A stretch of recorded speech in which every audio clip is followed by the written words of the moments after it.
Boa noite, queridos irmãos. Vamos elevar nossos pensamentos a Deus e a Jesus Cristo, nosso irmão e mestre, e aos espíritos de luz, mentores da Casa Espírita Eulália Nogueira. Sua proteção neste momento, nos abençoando, que tenhamos um bom entendimento da leitura do Evangelho. Vamos dar continuidade à introdução. Resumo da doutrina de Sócrates e Platão, incisos 6 a 9. O 6. Os demônios, espíritos, ocupavam o espaço que separa o céu da terra e constitui o laço que une o grande todo a si mesmo. A divindade nunca entra em comunicação direta com o homem, e por meio dos demônios que os deuses se relacionam e falam com ele, seja durante o período em que ele está acordado, seja durante o sono. A palavra daimon, da qual se derivou demônio, não possuía antigamente o significado que possui hoje. Não se aplicava exclusivamente a seres maldosos, e sim aos espíritos em geral. Os espíritos superiores eram chamados deuses, e os espíritos menos elevados demônios. Eram esses que se comunicavam diretamente com os homens. O Espiritismo também ensina que os espíritos habitam o espaço e que só se comunica com os homens estando eles acordados ou dormindo, por intermédio dos espíritos puros, encarregados de transmitir suas vontades. Se substituirmos a palavra demônio pela palavra espírito, teremos a doutrina espírita. Colocando a palavra anjo, teremos a doutrina cristã. No 7, Sócrates e Platão entendiam que a preocupação constante do filósofo deve ser a de se dar mais atenção à alma do que à vida presente, que não passa de um instante perante a eternidade. Se a alma é imortal, não é mais sábio viver tendo como objetivo a eternidade. O cristianismo e o espiritismo ensinam a mesma coisa. 8. Se a alma é imaterial, após essa vida ela deve ir para um mundo igualmente invisível e imaterial, da mesma forma que o corpo, após sua decomposição, deve retornar à matéria. É muito importante distinguir bem entre a alma verdadeiramente pura e imaterial, que se alimenta da ciência e de pensamentos elevados, da alma mais ou menos manchada de impurezas.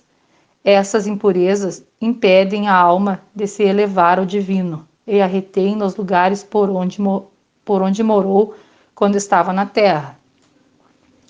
Como se vê, Sócrates e Platão compreendiam muito bem os diferentes graus de desmaterialização da alma.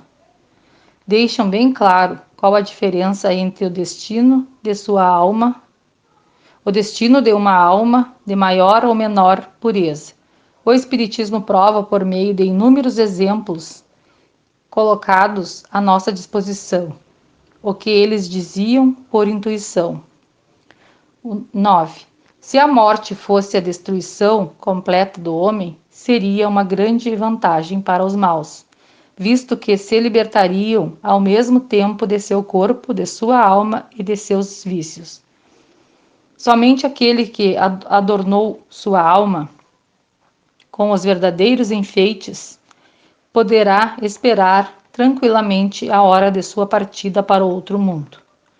O materialismo, que proclama o nada para depois da morte, teria aí a anulação de toda a responsabilidade moral posterior e, por consequência, estaria estimulando o mal, pois a pessoa má teria tudo a ganhar com o nada.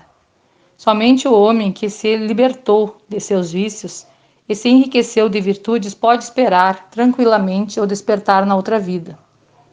O Espiritismo nos mostra, através de inúmeros exemplos, o quanto é aflitivo para os maus a passagem de uma vida para outra, ou seja, a entrada na vida futura. eu passar aqui para vocês, irmãos, um pouquinho do meu entendimento, tá? Os demônios são espíritos que separam o céu da terra. Eles passavam as informações para o homem na terra naquela época. E daimon significava espíritos, demônios. Eram espíritos menos elevados. Os mais elevados eram chamados de deuses. A comunicação era feita através do sono ou acordados para transmitir as suas verdades. Sócrates e Platão já tinham a preocupação de nos passar que a alma é imortal. Se a morte fosse a destruição, seria uma grande vantagem para os maus, porque tudo acabaria com a morte. Somente o homem que se libertou de seus vícios, se enriqueceu de virtudes, pode despertar em outra vida tranquilamente. Por isso temos que nos preocuparmos com o nosso presente, semear o bem. Permanecendo com os nossos pensamentos elevados, vamos agradecer por mais esta oportunidade de estarmos encarnados. Vamos fazer um pouquinho de caridade, pedindo que os trabalhadores da casa, familiares, amigos, irmãos que frequentam nossa casa e irmãos que estão com seus nomes escritos para irradiações, que neste momento possam receber um passe fortalecendo e os amparando com tudo que estão precisando. Se assim for da vontade do nosso Pai e do merecimento de cada um.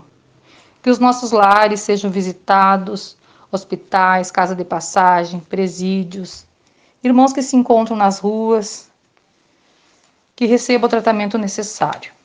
Peço pela paz em todos os mundos habitados, pela fluidificação das águas, que os médicos e socorristas de Jesus coloquem o remédio necessário para tratar ou até mesmo nos curarmos, conforme nosso merecimento.